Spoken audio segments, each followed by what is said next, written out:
Is off-road racing the hardest form of motorcycle motorsport? Well, there's only one way to find out. So this is a Kawasaki KX450, and I'm about to load it in my van and head to round 3 of the British Enduro Championship. In at the deep end with the big boys and girls to see if I can survive a weekend of British Championship Enduro racing. We're off! This is what they call the cross-country test. Alright, come on Chris, relax into it. Oh, I've got my concentrating face on here. Regroup, come on Chris.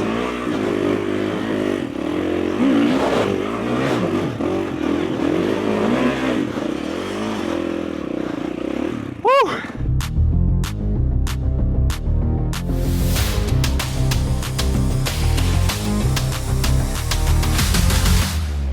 Now, I've always thought that off-road motorsport is kind of underrated in the UK. We talk all the time about MotoGP, World Superbikes, British Superbikes, even trials gets quite a lot of attention. But enduro racing, despite the fact that we've got multiple junior and adult world champions, it seems to fly under the radar. And this year, in the UK, we're hosting a round of the World Enduro Championship here in Wales, about 2 hours up the road from here.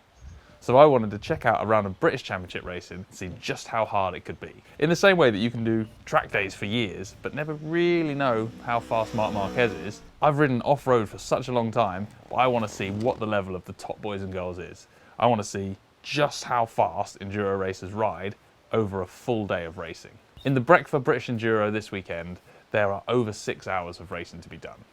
There are special tests set out around the course, and you have to ride nearly a 50-mile lap, do 2 laps of that for the class I'm in, and it's the times on those special tests that give you your score at the end of the day.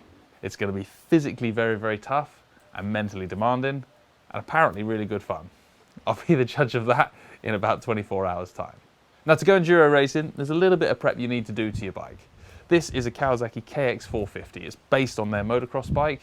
This one's the X model, which has the 18-inch rear wheel, which allows you to fit these Bridgestone Enduro tyres. On top of the tyres, I've fitted some turbis protection in the form of handguards, the sump guard and the frame protectors, and also a large volume fuel tank. Other than bike prep, the biggest thing you can do for an enduro is body prep. It's over 6 hours of racing. It's physically very tiring. Of course, the better your technique is, the less energy you need. But if you want to attack, you're going to need to be really, really fit. Probably should have thought about that a few months ago and done something about it. Hey ho, I'm going to enjoy myself. I can have a mega day and see just how tough a British Championship Enduro is. Wish me luck. Right, we're off. We're actually already into our first special test of the day, straight into a grass test.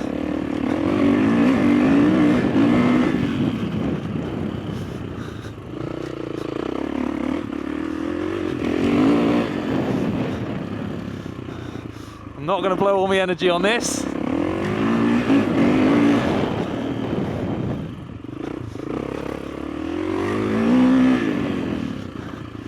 So this is a time test already.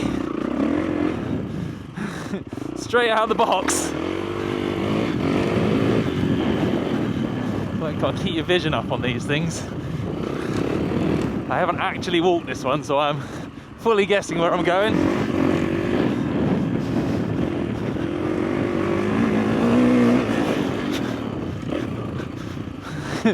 And charged into there a bit quick.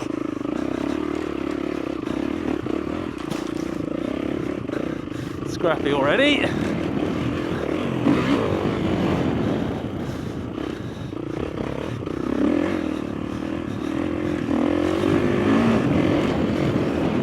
For the quick boys, this was a 5-minute test. If I'm under 10 minutes, I'll be happy. Snazzy new Bridgestone tyres, doing a lovely job. Massive thanks to the boys at Enduro Tyres for getting me kitted up with mooses last night. That was a tricky job, made all the better by some extra help. I thought I was going to be able to roll that. It made me jump.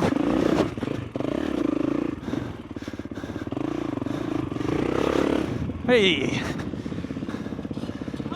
Yeah! So now we're at the first time control. So these are the time controls we talked about. Clock there. We're due here at 11:07, so it's 11:02 now. So you basically wait until your time's nearly there.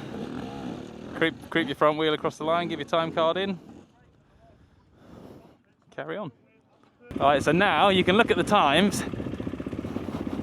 I know I've got 38 minutes now for the next check, so I got to ride for 38 minutes. The next part is these times on the first lap are reasonably relaxed, so despite my muck up there, I managed to get in 8 minutes early. But for lap 2, when you're more tired, they start pegging the times back, so we start losing time, so we have to be quicker. I'm doing alright, well, I don't know, I'm still here. You almost forgot fuel. Almost forgot fuel. Luckily my Enduro tyres nanny has got my back on this one. Yeah, fuel up, back out for the second lap. Really enjoyed the first lap. Definitely had some moments where I wondered what I was doing and didn't think I was going to make it past the end of the forest, let alone the end of the day. But yeah, just trying to pace myself and get to the end now. But I did have a lot of fun on that grass test. That is wicked. Awesome, I'll have fun.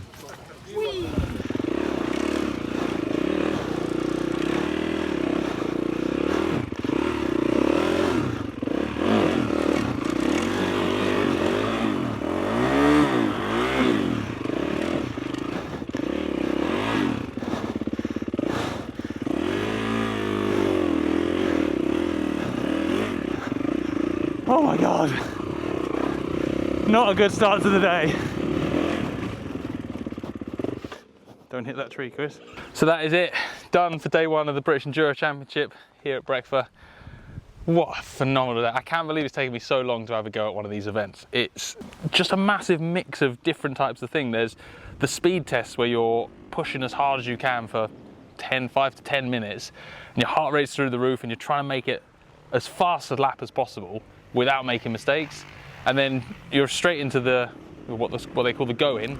So you're riding, one of the checks was an hour and 10 minutes of non-stop riding on a mix of difficult terrain, easy terrain. The way they've laid the course out here, David Dirt Bike Club, I think have done a mega job because they give you just enough really hard stuff that you're getting ready to give up, and then you put on a fire road and you get 5 minutes apiece, and then you're back into the hard stuff again. It's such a psychological thing.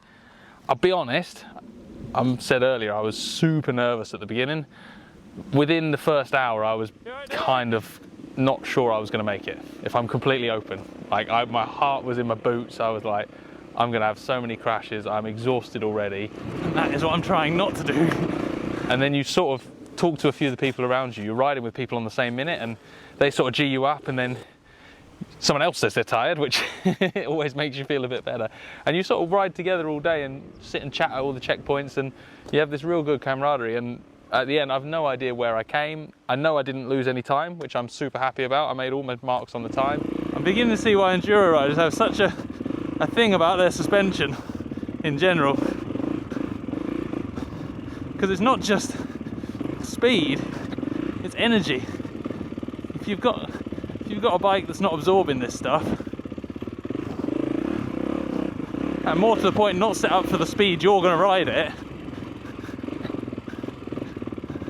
the amount of extra energy it costs every time you make a mistake. I'm absolutely buzzing. What a phenomenal event, and again, such an underestimated, an underappreciated type of motorsport. You know, BSB, all the superbike racing gets all the limelight, but enduro, if you meet an enduro rider, shake their hand and you'll feel how fucking strong they are. They are hard people, and it's an awesome event. Now obviously this was the top end of it. I picked a 450 absolute weapon of a Kawasaki KX, fitted it with some Bridgestone tyres. A massive thanks to, clean the logos off, Enduro tyres, because without their help I'd have been in struggle town, so they've been awesome today. This is obviously as hard as a time card enduro can be in the UK. The other end of the spectrum, there's so many amateur events, so many fun local events, so I think next I'm going to check out some of them and maybe get a bit more of an entry-level view of what you can get into if you want to try some off-road racing. But thanks for watching. I am going to go and lay down for probably a week. I'm toast.